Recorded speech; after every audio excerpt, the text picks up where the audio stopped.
I'm Anne from Game Like a Mother. I specialize in games that can be played in 20 minutes or less, and today I want to talk about a couple of Plinko-style games that were published in the last few years.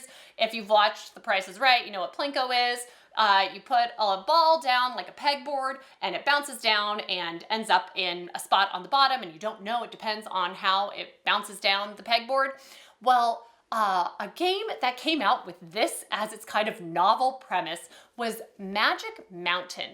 And Magic Mountain is definitely a kid's game, but it won a bunch of awards. It won the Kinderspiel des Jahres in 2022, which is a big deal.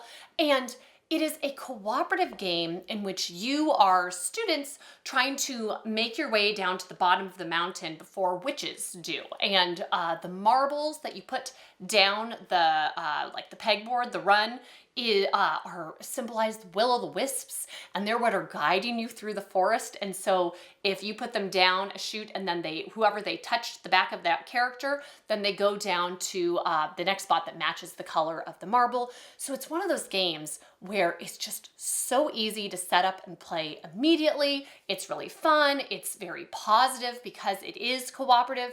I brought this to one of my summer board game camps that I teach at the local rec center, and it was a hit with all of the kids.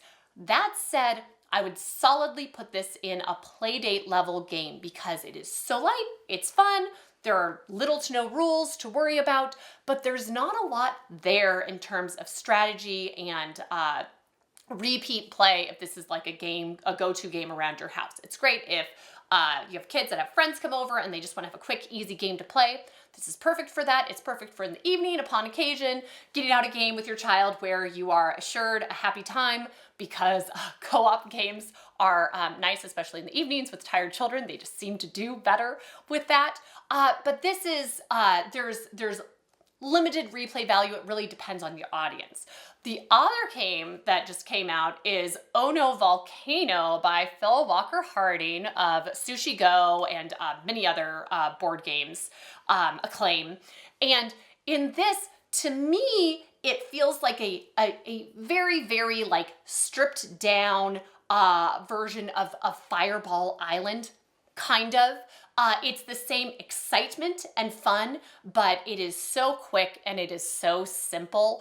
All you're trying to do is to be the first to get a certain number of jewels, certain colors of jewels, and you have these little climbers, A, B, and C, that are going up the volcano, and you play out a card and they tell you how many spots your climber gets to go up. And there are elements like there are caves that are shortcuts that help you get up the volcano faster, and then there are boulders you can play that can help shelter your climbers, because every single turn a lava ball gets dropped down the volcano. So this is very exciting. You get this game out and set it up and people want to play. It looks really cool. We had no trouble getting a number of new people to play this game with us because it just looks fun, and you say, oh, just play with the lava balls while you're setting it up, and then they want to play. So it's very simple, but there is a little bit more strategy there than in Magic Mountain. I will say that I felt like player count very much impacted the type of game we had.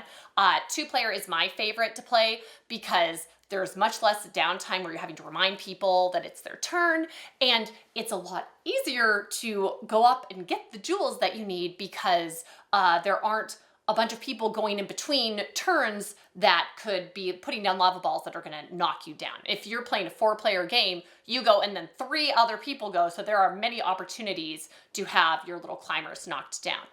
That said, it isn't terrible when they get knocked down. One of the things I really like about this game is that if you get knocked down, you get a gear card, and these are really good cards. So sometimes it is strategic to put climbers on the volcano in spots where you're like, they're probably going to get knocked down there, because then when they do get knocked down, you get a better card, and that's going to be very helpful because you have to get to the very top of the volcano to get the green gems, which are required in order to win the game. So it's just really fun. It's one of those where we've played it with kids, we've played it with adults, everybody has a good time because it turns out you never age out of the love of hot lava in board games or elsewhere. So super fun. Thank you, Phil Walker Harding. Not a surprise that it's another great game.